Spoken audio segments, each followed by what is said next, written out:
കനത്ത മഴയെ തുടർന്ന് സംസ്ഥാനത്തിന്റെ വിവിധ ഭാഗങ്ങളിൽ കനത്ത നാശനഷ്ടം. കോഴിക്കോട് മണ്ണിടിഞ്ഞ് വീടിന് മുകളിൽ വീണു. അട്ടപ്പാടിയിൽ ചുരത്തിൽ മണ്ണിടിഞ്ഞു. കടൽക്ഷോഭത്തെ തുടർന്ന് വെള്ളയിൽ ഹാർബറിൽ വള്ളം മറിഞ്ഞ് ഒരു മത്സ്യത്തൊഴിലാളി മരിച്ചു. കാസർഗോഡ് മുതൽ കോഴിക്കോട് വരെ 4 ജില്ലകളിൽ റെഡ് അലേർട്ടാണ്. കോഴിക്കോട് ഉൾപ്പെടെ സംസ്ഥാനത്തിന്റെ വിവിധ മേഖലകളിൽ ഇന്നലെ രാത്രി മുതൽ കനത്ത മഴയാണ്.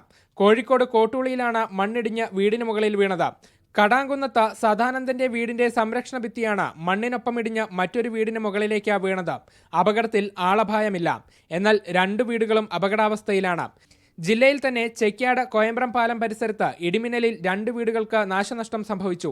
തുണ്ടിയിൽ ശ്രീധരൻ, ശാന്ത എന്നിവരുടെ വീടുകൾക്കാണ് നാശനഷ്ടം. 2 വീടുകളുടെയും ഇലക്ട്രിക് വയറിങ്ങുകൾ കത്തി നശിച്ചു. വെള്ളയിൽ ഹാർബറിൽ കടൽക്ഷോഭത്തെ തുടർന്ന് വള്ളം മുങ്ങി മത്സ്യത്തൊഴിലാളി മരിച്ചു. ഗാന്ധി റോഡ് സ്വദേശി ഹംസയാണ് മരിച്ചത്.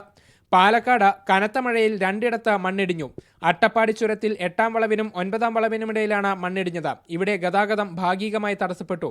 മണ്ണാർക്കാട് ചിന്നത്തടാകം റോഡിലും മണ്ണിടിഞ്ഞ് ഗതാഗതം ഭാഗികമായി തടസ്സപ്പെട്ടു. കണ്ണൂർ ശ്രീകണ്ഠപുരത്ത് വീടിന് മുകളിൽ മരം വീണു. അപകടത്തിൽ കൊയ്യം പാറക്കാടിയിലെ മണികണ്ഠന്റെ വീടിന്റെ മേൽക്കൂര തകർന്നു. മട്ടന്നൂരിൽ വീടിന് ഇടിമിന്നലേറ്റു. ഭാവോട്ടുപാറയിലെ കൃഷ്ണമുരളിയുടെ വീടിനാണ് ഇടിമിന്നലിൽ നാശനഷ്ടമുണ്ടായത്. ശക്തമായ മഴയിൽ ഗുരുവായൂരിൽ തോട് വൃത്തിയാക്കാനെത്തിയ മണ്ണുമാന്തി യന്ത്രം വെള്ളത്തിൽ മുങ്ങി.